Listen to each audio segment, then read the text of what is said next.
deuxième partie de la film d'Oré Harryhausen. On reprend donc avec le film La vallée de Guanji, qui nous raconte une histoire assez peu probable, mais bon, on est en plein cœur d'un cinéma fantastique, donc c'est pas très étonnant. Ça se passe au XXe siècle et des promeneurs découvrent dans une vallée qui s'appelle la vallée de Guanji des dinosaures encore en vie. Et l'un des dinosaures est capturé et est envoyé dans un cirque pour être exposé. Ça nous rappelle un tout petit peu King Kong. Et comme dans King Kong, la créature va pas se laisser faire, elle va s'échapper et elle va causer bien des tracas à toute la population.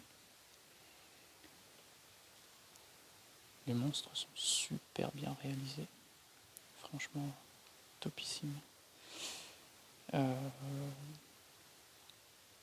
L'histoire est moins intéressante que celle de King Kong, mais bon, ça se laisse regarder, il n'y a pas de problème. Voilà, la vallée de Guanji. Ensuite, notre ami Sinbad qui repart à l'aventure dans le voyage fantastique de Sinbad. Dans ce film, Sinbad est toujours aux prises avec des créatures mystérieuses, des sorcières malfaisantes, et part avec ses compagnons à la recherche d'un trésor, la fontaine de Jouvence, et il va croiser sur sa route plein de bestioles, plein de pièges. On a notamment Shiva,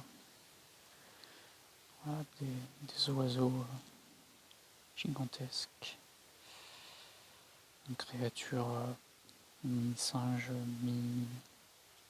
je serais tenté de dire mi-molette, mais je pense pas que ce soit le bon terme. Bref, je sais pas ce que c'est comme bestiole. Mais bon, voilà. Et dans ce film-là, il y a Caroline Munro qui joue un rôle. Je sais plus trop lequel. Faudrait que je le revoie. Bref. Avant-dernier film. Sinbad et l'œil du tigre.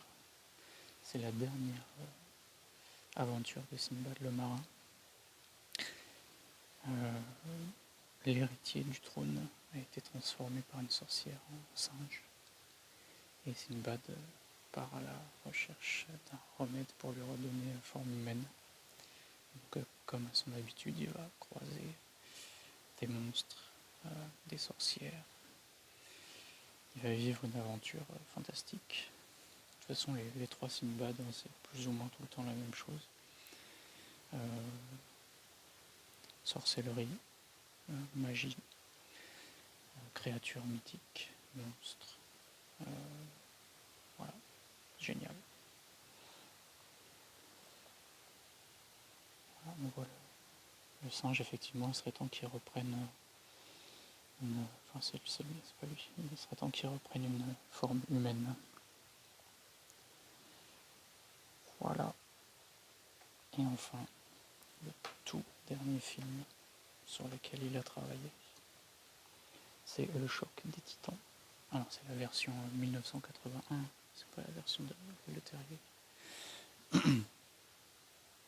Mais bon, ça parle du mythe de Persée.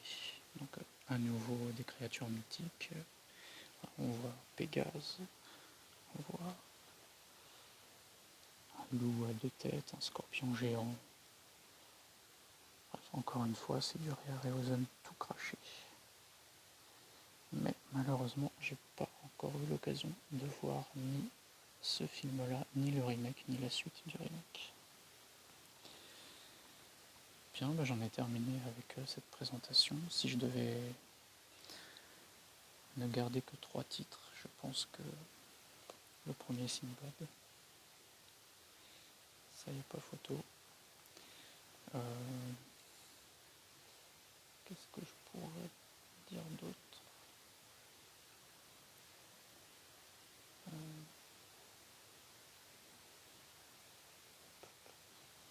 Jason et les Argonautes, bien sûr. Et en troisième,